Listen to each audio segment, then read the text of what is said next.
భద్రాచలంలో ముక్కోటి వైకుంఠ ఏకాదశి అధ్యయనోత్సవాలు ఘనంగా కొనసాగుతున్నాయి.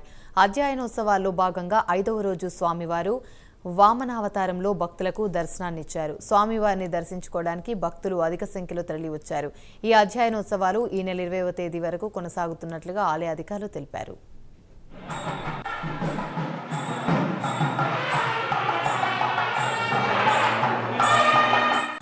భద్రాచలం శ్రీ సీతారామచంద్ర స్వామి వారి దేవస్థానంలో వైకుంఠ ఏకాదశి ఉత్సవాలు జరుగుతున్నాయి.